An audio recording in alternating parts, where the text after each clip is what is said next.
বন্ধুরা, ঘরে যখন কোনো বাজার থাকবে না তখন এরকম একটা বড়ার ঝোল করে ফেলতে পারেন। ডালটাকে ভিজিয়ে রেখেছিলাম আমি সকালবেলা ঘুম থেকে উঠে, ডালটা ভিজে গেছে। দেখুন, ডালটাকে আমি এখন পেস্ট করব। এটার মধ্যে 3টে কাঁচা লঙ্কা দিচ্ছি, একটু আদা, একটু জিরে, একটু হলুদ, একটু নুন, এগুলো সব আমি ডালের মধ্যে দিয়ে একসঙ্গে পেস্ট করে এগুলো দিয়ে আজকে আমি একটা বড়া বানাবো। বড়া করে তারপর আলু দিয়ে বেগুন দিয়ে একটা ঝোল করব।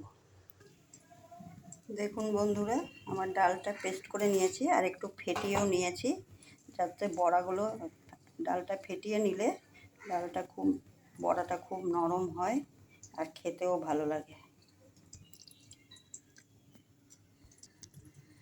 কড়াতে আমি সর্ষের তেল দিয়ে দিয়েছি, এর মধ্যে আমি বড়াগুলো দিয়ে দেব। বড়াগুলো আমি ভাজতে দিয়ে দিয়েছি, এবার উল্টে পাল্টে করে হালকা আছে এটাকে ভাজবো। আমি আর একটা কড়াতে দেখুন সর্ষের তেল দিয়েছি, এর মধ্যে একটু জিরে আর তেজপাতা একটা ফোড়ন দিয়েছি। এর মধ্যে আমি এখন আলু আর বেগুনটা ফোড়ন দেব। এই আলু বেগুন দিয়ে এই বড়ার ঝোলটা করব।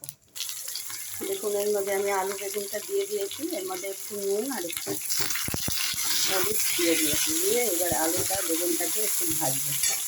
আর এখানে আমার বড়াগুলো হচ্ছে আর একটা কড়াতে। আলু বেগুনটা দেখুন বন্ধুরা ভাজা হয়ে গেছে। আমি এর মধ্যে একটু গুঁড়ো মশলা দিচ্ছি, 2 চামচ জিরের গুঁড়ো আছে, 1 চামচ হলুদের গুঁড়ো আছে, 1/2 চামচ লঙ্কার গুঁড়ো আছে। ঝালটা যার যার পরিমাণ মতন দেবে। দিয়ে আমি এটাকে একটু জল দিয়ে কষালাম, তারপরে এর মধ্যে জল দিয়ে দেবো কষে।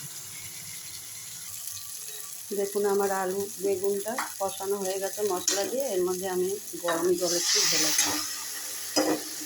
এটা ফুটে উঠলেই আমি ওই বড়াগুলো দিয়ে দেবো। দেখুন, আমার ঝোলটা ফুটে উঠেছে আর আমি এই চায়ের কাপের 1 কাপ মসুর ডাল ভিজিয়েছিলাম, দেখুন কতগুলো বড়া হয়েছে। এখন আমি এই ঝোলে দিয়ে দেবো।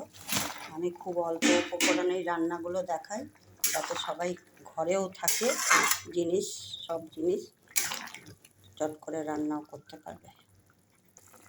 দেখুন বন্ধুরা, আমার ঝোলটা হয়ে গেছে। এরপরে আমি ঝোলটা আর কমাবো না, কেন বড়াতে ঝোলটা টেনে নিবে। আর ওই ঝোলটা করার সময় নুনটা কিন্তু বেশি দেবেন না, কেন বড়াতে নুন দেওয়া থাকে, তো ঝোলে বেশি নুন হলে পরে বড়াগুলো নুনটা টেনে নেবে। দেখুন বন্ধুরা, আমার বড়ার ঝোলটা হয়ে গেছে।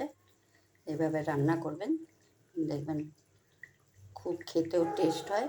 আর বড়াগুলো দেখুন ঝোলে দেওয়ার সাথে সাথেই একদম নরম হয়ে গেছে।